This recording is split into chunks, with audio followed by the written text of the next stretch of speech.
Assalamu alaikum warahmatullahi wabarakatuh. We all know the Surah Al-Zilzal. Amra shobai je surah jani and we all recite this surah. Amra shobai surah Zilzal tilawat kori. But what is the main lesson from this surah? Kintu shei surah moddhe sobcheye guruttopurno ki lesson royeche আমরা আজকে এই ভিডিওতে ইনশাআল্লাহ share করব। আল্লাহ রাব্বুল আলামিন বলেছেন, আউযু বিল্লাহি মিনাশ শাইতানির রাজীম। বিসমিল্লাহির রহমানির রহিম। ইযা যুলজিলাতিল আরদু জিলজালাহা, অর্থাৎ যখন পৃথিবী প্রবল কম্পনে প্রকম্পিত হবে। ওয়া আখরাজাতিল আরদু আথকালাহা, এবং পৃথিবীর মধ্যে যে সব বোঝাসমূহ রয়েছে, অর্থাৎ পৃথিবীর নিচে যে সব ধনরাশি রয়েছে সবগুলো মাটির উপরে বের করে দিবে। ওয়া ক্বালাল ইনসানু মা লাহা, এবং মানুষ বলবে এই পৃথিবীর কি হলো।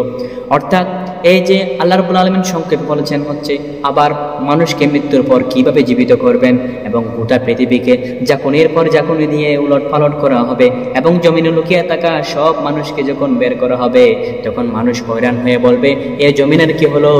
জমিনের মধ্য থেকে এসব ধনরাশি, অর্থাৎ যে জমিনের মধ্যে তাফসীরুল মারিফুল কোরআনের মধ্যে এসেছে জমিনের ভিতরে যে সব ধন সম্পদ রয়েছে, স্বর্ণ চাঁদি রয়েছে, সবগুলো কিয়ামতের আগে উপরে উঠে আসবে। তখন মানুষ বলবে এর কি হলো। এই যে এই সামান্য বস্তুর জন্য, অর্থাৎ পৃথিবীতে যখন যে চুরি করেছে ধন সম্পদের জন্য, যার হাত কাটা গিয়েছে, সে বলবে আমি কি এই সামান্য ধন সম্পদের জন্য চুরি করেছিলাম। যে কাউকে হত্যা করেছে, কাউকে খুন করেছে, সে বলবে আমি কি এই সামান্য সম্পদের জন্য মানুষকে খুন করেছি। অর্থাৎ সে যে যার অবস্থা অনুযায়ী সে বলবে এই সব ধন সম্পদের জন্য আমরা আমাদের জীবনকে নষ্ট করছি। কিন্তু কিয়ামতের আগে মানুষ বলবে আহারে এসব সামান্য ধন সম্পদের জন্য নাকি আমরা আমাদের জীবনকে বরবাদ করে ফেলেছি। মানুষ তখন বলবে। আল্লাহ রাব্বুল আলামিন এরপরে বলছেন, ইয়াউমা ইযিন তুহাদ্দিসু আখবারাহা, সেদিন সে বর্ণনা করবে তার বৃত্তান্ত। অর্থাৎ এবং মানুষ দুনিয়ার মধ্যে জমিনের মধ্যে থাকাকালীন কোন স্থানে কি কাজ করেছে সেদিন জমিনে এগুলো বলে দেবে। কারণ বিআন্না রাব্বাকা আওহালাহা, বিআন্না, কেননা রাব্বাকা ইউর লর্ড, আওহালাহা আপনার মানে আমাদের রব আল্লাহ যখন বলবে যে তোমার উপরে কি হয়েছে তা বলে। অর্থাৎ দেখুন, ফর এক্সাম্পল উদাহরণ হিসেবে বলা যায় যে ধরুন আমি দোষ করেছি, এখন আমাকে পুলিশ খুঁজতেছে ধরার জন্য, কিন্তু আমি যদি পালিয়ে যাই এই জায়গা থেকে, যদি আমি পালিয়ে যদি অন্য জায়গায় যাই তাহলে আমাকে খুঁজে পাবে না। হ্যাঁ, খুঁজে পাবে, হয়তো কষ্ট হবে, কিন্তু কিয়ামতের দিন এরকম হবে না। যে স্থানে বসে মানুষ যে ভালো কাজ করুক, যে খারাপ কাজ করুক, মাটি বলে দিবে হে আল্লাহ আমার স্থানে বসে মানুষ এইসব খারাপ কাজ করেছে, আমার স্থানে বসে মানুষ ভালো কাজ করেছে। কিয়ামতের দিন সব জায়গা বলে দেবে। আল্লাহ রাব্বুল আলামিন আমাদেরকে, আল্লাহ রাব্বুল আলামিন protect us from all kind of evil work, আমাদেরকে সমস্ত খারাপ কাজ থেকে রক্ষা করো। এবং এরপর আল্লাহ রাব্বুল আলামিন বলছেন সেদিন যে মাটি বলে দিবে, কি বলে দিবে মানুষ বুঝতেও পারবে না যে এই বোবা পৃথিবী একদিন কথা বলবে। আল্লাহ রাব্বুল আলামিন বলছেন জমিনের উপর চলাফেরা করার সময় মানুষ নিশ্চিন্তে যা ইচ্ছা তাই করে বেরিয়েছে, কিন্তু এবং এর কল্পনাও করেনি যে কিয়ামতের দিন আল্লাহর সামনে এই বোবা পৃথিবী একদিন মুখ খুলে কথা বলবে। জমিন কিয়ামতের দিন আল্লাহর হুকুমে কথা বলতে থাকবে। কোন মানুষ কখন কোথায় কি কাজ করেছে জমিন নিজে আল্লাহর কাছে সেসব বিষয়ে সাক্ষ্য দিয়ে দিবে। যদিও আল্লাহ তাআলা সব আমলের খবর রাখেন, তবু ইনসাফের দাব অনুযায়ী সাক্ষ্য তো দিতে হবে। কারণ যে আমরা সবাই জানি যে আমি দোষী। এখন আমি আদালতের কাছে গিয়ে বলবো না যে ভাই আমি দোষী, ইওর অনার আমি দোষী, আমাকে শাস্তি দেন, বলবে না। কিন্তু যখন আদালতের মধ্যে যখন সব সাক্ষী প্রমাণগুলো নিয়ে যখন আমাকে ধরবে, তারপর আমি আর এদিকে ওদিকে নড়াচড়া করার কোনো সুযোগ পাবো না, কারণ আমাকে সব সাক্ষী সব প্রমাণ সহকারে আমাকে ধরে ফেলছে। ঠিক তেমনি আল্লাহ রাব্বুল আলামিন নিজে বলবো না যে তুমি দোষী।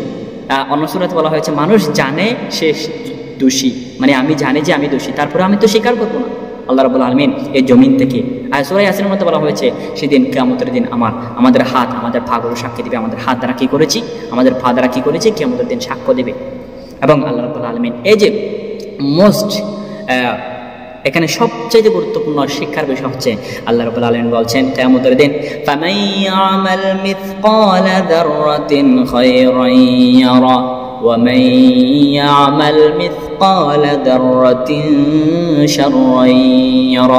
অর্থাৎ মানুষ পৃথিবীতে যত ছোট অনুপরিমাণ ভালো কাজ হোক, খারাপ কাজ হোক, সেসব এর হিসাব আল্লাহ রাব্বুল আলামিন কিয়ামতে করবেন।